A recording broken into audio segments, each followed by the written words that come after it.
کہ Supreme Court کا doctor Muhammad Aslam Khaki versus S S P Rawalpindi جو کیس ہے 2009 سے 12 کا، 2012 میں پہلی دفعہ جوڈیشل ریکگنیشن ملی کہ خواجہ سراوی پاکستان میں رہتے ہیں 2012 میں، اور اس میں بھی یہ کہا گیا کہ یہ جینڈر ڈس آرڈر ہے جس کا یہ شکار ہو چکے ہیں، اور یہ ڈسیبلٹی ہے خواجہ سرا ہونا، ٹھیک ہے۔ عدالت نے یہ کہا 2016 میں لاہور ہائی کورٹ نے پہلی مرتبہ اپنی اپروچ چینج کرتے ہوئے یہ کہا کہ نہیں، یہ بھی ایک آئیڈینٹی ہے، یہ بھی ایک الگ کیٹیگری ہے۔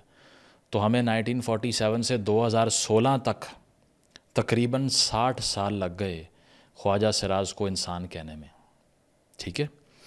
اور یہ وہ روایت ہے جو گورا یہاں ڈال کر گیا تھا، اور اس کے علاوہ اگر اس کمیونٹی کے ساتھ جو ہو رہا ہے اس کے کچھ میں حقائق آپ سے شیئر کروں تو شاید تھوڑی سی ندامت ہو کہ اس معاشرے میں نہ ہم خاتون کو چھوڑتے ہیں، نہ بچوں کو چھوڑتے ہیں، نہ ہم مذہبی اقلیتوں کو چھوڑتے ہیں، اس کے علاوہ نہ ہم ایتھنک مائنورٹیز کو چھوڑتے ہیں، اور جو بھی اکثریت میں آتا ہے وہ ہتھوڑا اٹھا کے کچل دیتا ہے ہر اس انسان کو جو کہ اقلیت کا شکار ہو جائے، کمزور رہ جائے، ٹھیک ہے۔ اسٹیٹ آف نیچر ایگزسٹ کرتی ہے یہاں پہ۔ سب سے پہلے تو ان کے نمبر کے اوپر ہی ڈسپیوٹ ہے، جس طرح کہ پاکستان کے اندر جعلی مردم شماریاں ہوتی ہیں، جس میں کراچی پتہ نہیں کتنے سالوں سے 2 کروڑ سے اوپر ہی نہیں جا رہا، 1.5-2 کروڑ سے۔ اس کے لحاظ سے 2017 کا پہلا سینسس تھا، پہلی مردم شماری تھی جن میں خواجہ سراج کا نمبر کاؤنٹ کیا گیا، اور بتایا کتنا 21,000، جبکہ جتنی انڈیپینڈنٹ این جی اوز ہیں وہ ایسٹیمیٹ کرتی ہے کہ پاکستان میں 500,000 سے زائد خواجہ سراج ہیں، اور نمبر اسی لیے کم دکھائی دیتا ہے کہ بہت سے لوگ شرم محسوس کرتے ہیں اپنے آپ کو اس کمیونٹی کا حصہ کہتے ہوئے، اسی لیے وہ رجسٹر نہیں کرتے مردم شماری کے اندر۔ تو اگر ہم اسیوم کر لینا لوزلی تو 5 سے 10 لاکھ کے درمیان افراد کی ایک کمیونٹی کی بات ہو رہی ہے، جو چھوٹا نمبر نہیں ہے، صحیح ہے۔ تو اس طرح سے اب یہ فیس کیا کرتے ہیں؟ سب سے پہلے وربل اور فزیکل ابیوز۔ کوئی ایسا شاید ہی انڈیویجول ہو خواجہ سرا کمیونٹی کا جس کو گالیاں نہ دی گئی ہوں، ابیوز نہ کیا گیا ہو، تشدد نہ کیا گیا ہو، اسالٹ نہ کیا گیا ہو۔ اور یہ حقائق یہ کہتے ہیں کہ ایک تو اوورال کمیونٹی کی حالت یہ ہے کہ صرف 20% لٹریٹ ہیں، یعنی کہ پڑھنا لکھنا صرف 20% لوگ جانتے ہیں اس کمیونٹی کے اندر۔ اس کے علاوہ کہیں بھی نوکری کے لیے چلے جائیں تو کسی کا بھی دل نہیں کرتا کہ ان کو نوکری دے دیں، کیونکہ پورے دفتر میں تمسخر اڑے گا کہ یہ کس کو رکھ لیا نوکری کے اوپر، ٹھیک ہے۔ گھروں میں جو فیس کرتے ہیں اس پہ بعد میں آتا ہوں، پہلے فیکٹ شیئر کر لوں آپ سے۔ ان ایمپلائمنٹ کی ریشو کی اگر بات کریں 2021 میں 94% خواجہ سراج کے پاس نوکری نہیں تھی، 94% ور جاب لیس۔ 2023 میں 80% کے پاس نوکری نہیں ہے، یعنی کہ اس وقت بھی 70 سے 80% کے درمیان خواجہ سراج کے پاس نوکری نہیں ہوتی۔ اس کے علاوہ ایوریج اگر ٹرانس پرسن کی ارننگ دیکھیں تو 8,000 روپیہ پر مہینہ ان کی ارننگ ہے جناب۔ 38% ان میں سے ریلائی کرتے ہیں سیکس ورک کے اوپر۔ اب یہ 38% کے ساتھ جو انگیج کر رہے ہیں وہ مرد نہیں ہیں کیا؟ میرا آپ سے سوال ہے۔ لیکن جا کر پوچھیں ان مردوں سے، وہ سب سے پہلی گالی ہی کسی مرد کو اگر دینی ہونا تو ان کا نام استعمال کرتے ہیں کہ تم تو کوٹ ان کوٹ ہیجڑے ہو۔ تو ایک طرف اس کو گالی بنا کے پیش کرنا اور دوسری طرف اس طرح کی حرکات کرنا، ٹھیک ہے، یہ ڈیٹا کہہ رہا ہے۔ 27% جو ارننگ اپنی کرتے ہیں وہ ڈانسنگ سے کرتے ہیں، یعنی کہ ناچ گانے کے کام سے۔ 18% بھیک مانگتے ہیں سڑکوں پر۔ آپ نے دیکھا ہوگا کہ چوک چوراہوں میں سگنلز کے اوپر کھڑے ہو کے آدھی رات تک بھیک مانگنی پڑتی ہے۔ ہر گاڑی والا آ کے گالیاں دیتا ہے، بدتمیزی کرتا ہے، مذاق اڑاتا ہے۔ بچے تک ان کو ایک کلاؤن کے طور پر لیتے ہیں، جوکر سے بڑھ کے کچھ نہیں سمجھتے۔ اس کے علاوہ یہ پوری کمیونٹی ہائی رسک پر ہے HIV کے، STDs کے اور اسالٹ کے، جو کہ ان کے ساتھ ریپیٹڈلی ہوتی رہتی ہے۔ بچے جو ہوتے ہیں جب ایک گھر میں پیدا ہوتے ہیں اور وہ ہیٹروسیکشول نارمز کو کنفرم نہیں کرتے، یعنی کہ نہ مردانہ خصوصیات دکھا رہے ہوتے ہیں نہ زنانہ خصوصیات دکھا رہے ہوتے ہیں، تو سب سے پہلے دشمن جو آپ کے بنتے ہیں وہ وہی والدین ہوتے ہیں جنہوں نے آپ کو پیدا کیا ہوتا ہے۔ اور 90% کیسز کے اندر ایک خواجہ سرا بچہ جس کا اس میں کوئی قصور نہیں ہوتا، اس کو بروٹلی مارا جاتا ہے کہ تمہیں شرم نہیں آتی، لڑکے ہو کے دوپٹہ لے لیتے ہو اور اس طرح کا بیہیویئر شو کرتے ہو۔ یہ کوئی دیکھتا ہی نہیں ہے کہ پہلے ان کا میڈیکل انالیسس تو کرو، پہلے یہ تو دیکھو کہ بائیولوجی اس بارے میں کیا کہتی ہے، یا جینڈر ڈسفوریا کیا ہوتا ہے، یا تاریخی اعتبار سے اس کمیونٹی کی ایوولوشن کیا ہوتی ہے، یا ان کے حقائق جو آپ کو معاشرے کے بتا رہے ہیں اس میں کم سے کم ہم تو اپنا حصہ نہ ڈالیں. تو سب سے پہلا ٹراما جو وہ جس کے ذریعے وہ گزرتے ہیں وہ اپنے ہی گھر ہوتے ہیں, اور اس ٹراما سے بچ کے جب وہ باہر نکلتے ہیں تو پھر وہ گرو اور چیلا کا سسٹم جو ہوتا ہے اس کے ہاتھ لگ جاتے ہیں. اور یہ کنشپ سٹرکچر ہوتا ہے, اس میں کیا ہوتا ہے کہ گرو جو ہے وہ گارڈین ہے, ایک چیلا یعنی کہ ایک خواجہ سرا ارلی ایج میں ان کے پاس آ گیا ہے, فیملی نے ان کو نکال دی ہے, اب سارا شیلٹر, کھانا پرووائڈ کرنا, ہر چیز تو گرو نے کرنی ہے اس کی. تو وہ اس کو ایکسپلائٹ بھی کرے گا اور صرف ارننگ کا, پیسہ کمانے کا ایک سورس بنا کے رکھ دے گا, اور زبردستی جبری اعتبار سے, یا پھر ان سے ایکسپیکٹ یہ کیا جاتا ہے کہ اب یہ جائیں گے اور اس کے علاوہ یہ اپنے کلائنٹس بنائیں گے مردوں کو, ٹھیک ہے, پیسے لے کر آئیں گے, ڈانس کریں گے, بھیک مانگیں گے. اس سے پہلے کہ ایک بچہ تعلیم حاصل کرے اس کی زندگی برباد ہو جاتی ہے, صرف اس لیے کہ وہ ایسا پیدا ہوا جو کہ افہم نہیں کرتا میل یا فیمیل کیریکٹرسٹکس کو. یہ کرتے ہیں ہم ان لوگوں کے ساتھ, اور باتیں کرتے ہیں انصاف کی, اور چیخیں مارتے ہیں لوگوں کے لیے انصاف کی, اور ہر چیز ڈالتے ہیں ریاست کے اوپر. اپنا رویہ یہ ہے. آدھے سے زیادہ گھروں کے اندر ایسی ریاستیں بنی ہوئی ہیں جو کہ اس ریاست سے بہت زیادہ جبر والی اور خوفناک ہے, جس کو دن رات سوشل میڈیا پہ گالی نکالتے ہو. ٹی وی اور سوشل میڈیا کے اوپر ان کا پورٹریل اگر دیکھ لیا جائے جناب, تو اس میں صرف اور صرف یہ دکھایا جا رہا ہے کہ یہ ڈرگ ایڈکٹس ہیں, یا نشہ کر رہے ہیں, یا کرمنل ہیں, یا جیب کاٹ رہے ہیں, یا پھر کامیکل پرپزز کے لیے ان کا کیریکیچر بنا دیتے ہیں. یعنی کہ ایک ایسا ماڈل بنا دیتے ہیں جس میں 8-10 مرد کھڑے ہو کے گندی جگتیں مار رہے ہیں ان کو. اسٹیج ڈرامہ کوئی اٹھا لیں, اس میں سب سے فنی کیریکٹر جس کی سب سے زیادہ تذلیل کروانی ہونا, چاہے وہ پنجابی اسٹیج ڈرامہ ہو یا کسی اور لینگویج کا ہو پاکستان کے اندر, تو ایک خواجہ سرا کا روپ دھار کے ایک مرد کھڑا ہوتا ہے, اور اس نے ایک بہت ہی زیادہ میک اپ کیا ہوتا ہے, اور اس طرح کا لباس پہنا ہوتا ہے کہ ہر کوئی اس کا مذاق اڑاتا ہے, اس کو ڈیمین کرتا ہے, اور اس پر گندے مذاق بھی کرتا ہے, اور اس کے علاوہ گالم گلوچ بھی ہوتی ہے. تو ہم نے شروع سے بڑے ہوتے ہوئے اپنے بچوں کو یہ دکھایا ہے کہ جدھر خواجہ سرا ملے مذاق اڑاؤ اس کا, اور اس کے علاوہ اس کے اوپر ہنسو, آتے جاتے پتھر مارو اس کو اور گالیاں دو. کیونکہ یہ جو کلچر جو ڈراماز کے ذریعے یا اسٹیج ڈراماز کے ذریعے ٹی وی کے ذریعے انکلکیٹ کیا جا رہا ہے, وہ صرف اور صرف ہمیں یہ سکھاتا ہے. اب ان کے ساتھ ہوتا کیا ہے جناب, ہوتا یہ ہے کہ سب سے زیادہ خوفناک صوبہ جو کسی خواجہ سرا کے لیے ہے وہ خیبر پختونخوا ہے. اور یہ میں نہیں کہہ رہا, یہ دوبارہ اسٹیٹسٹکس کہہ رہے ہیں. 91 خواجہ سراز کو 2015 سے 2023 کے درمیان خیبر پختونخوا کے اندر مار دیا گیا, اور بروٹلی مارا گیا. اکثر دفعہ تو اجتماعی زیادتیاں کر کے ان کے ساتھ یہ کام ہوا. 2000 کیسز آف وائلنس 8 سالوں میں رپورٹ ہوتے ہیں ان کے اگینسٹ, جس میں کنوکشن ریٹ پھر وہی 2-3% نکلے گا. ماشاءاللہ جو آپ پتھر اٹھائیں گے نا, نیچے سے عدلیہ کا گند نکل آئے گا اس ملک کے اندر, اور پولیس کی انکمپیٹنس نکل آئے گی. سارا راٹ ہی اس ملک کا صرف یہ ہے, ٹھیک ہے, چاہے وہ سیاسی سماجی کوئی بھی ہو. ڈیتھ ٹریپ کہتے ہیں پختونخوا کو کسی خواجہ سرا کے لیے. 2019 میں بھی ہم نے دیکھا کہ 1000 روپے کا چینج نہ ملنے پہ خواجہ سرا کو تشدد کر کے مار دیا. 2019 میں شمع نامی خواجہ سرا کو مارا. 2025 میں اس مہینے کی بات, پچھلے مہینے کی بات کر لیتا ہوں, نومبر میں لکی مروت میں 2 خواجہ سراز کو سروں میں گولیاں مار کے مارا. اس کے علاوہ 270 کیسز آف وائلنس اس کے علاوہ رپورٹ ہوتے ہیں 4 سالوں کے اندر. 90% 2023 کی ایک رپورٹ کہتی ہے 90% خواجہ سراز نے اپنی زندگی میں فزیکل اسالٹ فیس کی ہوئی ہے. 90% نے.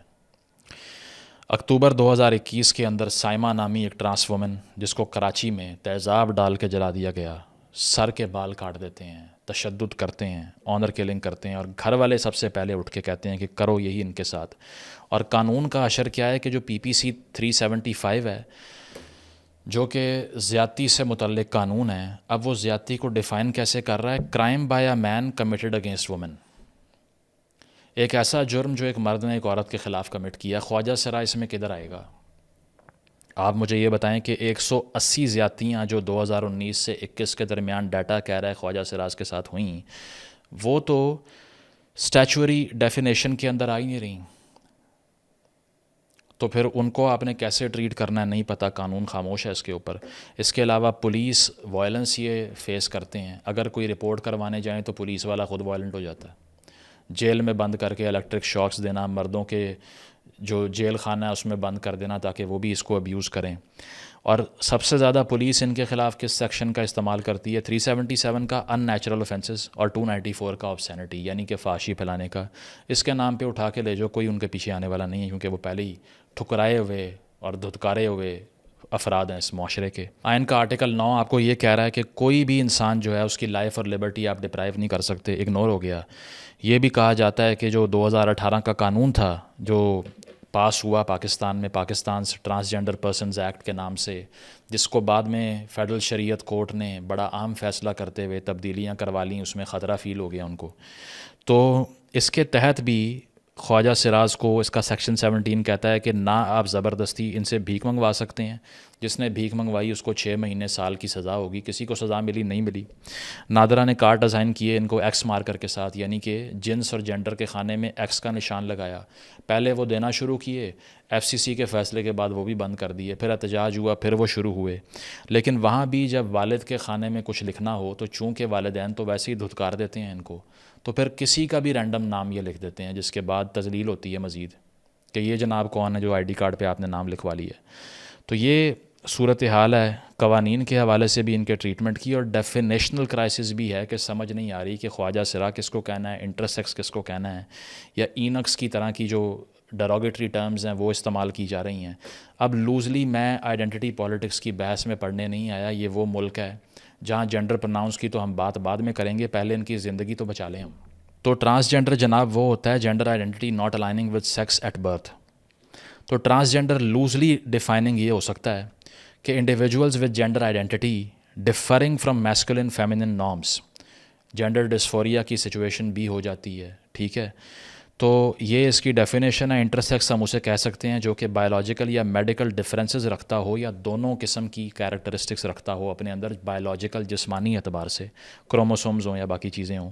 تو یہ خواجہ سرا ویسے ہی ایک South Asian gender diverse community کی ٹرم ہے جس میں ٹرانس بھی آ سکتے ہیں، انٹرسیکس بھی آ سکتے ہیں.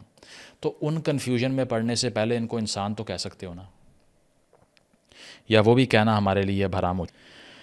تو جس قسم کا ٹراما، تمسخر اور ایکسکلوژن، آسٹرسائزیشن یعنی کہ معاشرے سے اکھاڑ کے ان کو الگ کر دینا جو یہ محسوس کرتے ہیں، ریسرچ اور پروفیشنلز یہ کہتے ہیں کہ 50% زیادہ چانس ہے ایک خواجہ سرا کا ڈیپ ڈپریشن میں جا کے اپنا دماغ لوز کرنے کا، کیونکہ سارا معاشرہ تو ہنس رہا ہے آپ کے اوپر.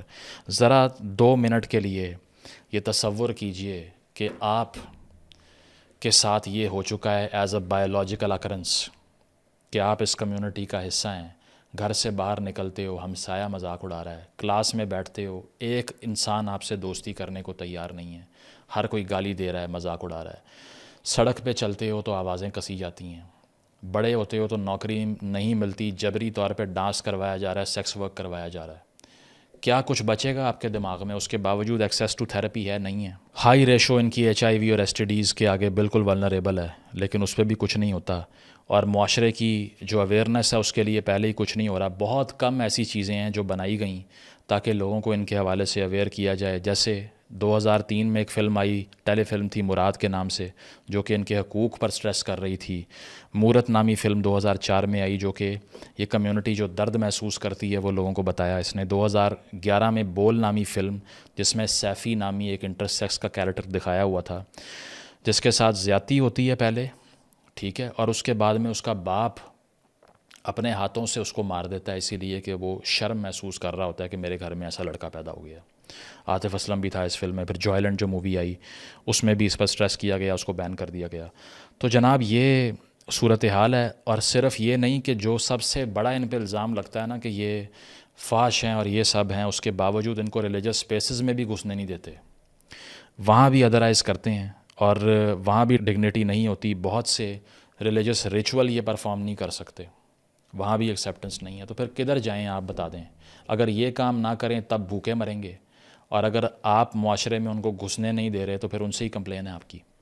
تو یہ ایب نارمیلٹی کی جو ڈیفینیشن ہے نا، اس پہ مشیل فوکو نے بھی کافی کام کیا. ڈسپلن اینڈ پنش آپ پڑھ لیجئے، وہ آپ کو بتاتا ہے کہ کس طرح سے 19ویں صدی کے اندر یہ ایب نارمل کی کیٹیگری معاشروں نے پیدا کی کہ نارمل کون ہوتا ہے، ایب نارمل کون ہوتا ہے. یہ طاقتور لوگ اور ریاستیں ڈیفائن کرنا شروع ہو گئیں تو یہاں بھی یہ ہے کہ اس طرح کے کسی انڈیویجول کو اب نارمل کہہ کے بالکل ڈی ہیومنائز کر دو، کوئی آپ کو پوچھے گا نہیں.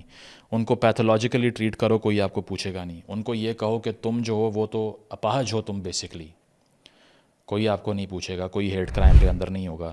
فوکو کہتا ہے what counts as an abnormality is not a natural fact but the result of a political and institutional game of classifications. کیا کہتا ہے کہ ایب نارمل کسی کو کہلایا جانا یہ فطرت کا فیکٹ نہیں ہے، بلکہ ایک سیاسی اور ادارہ جاتی ایک گیم ہے جو کہ آپ کو کیٹیگرائز کر دیتی ہے اور مختلف قسم کے ڈبوں میں بند کر دیتی ہے.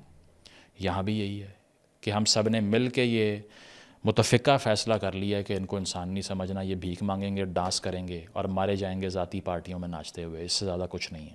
ٹھیک ہے، تو آخر میں بات یہ ہے کہ ان کو انسان سمجھنے کے لیے آپ کو ان کو حقوق دلوانے کے لیے بات کرنی پڑے گی. اکثریت کا چاہے وہ صنفی اکثریت ہی کیوں نہ ہو، اور اس کے ساتھ ساتھ کمیونٹی لیول کی اکثریت کیوں نہ ہو، آپ کے اوپر یہ ذمہ داری ہے کہ ہر کمزور جو سیکشن ہے معاشرے کا اس کے حقوق کے لیے بات کریں.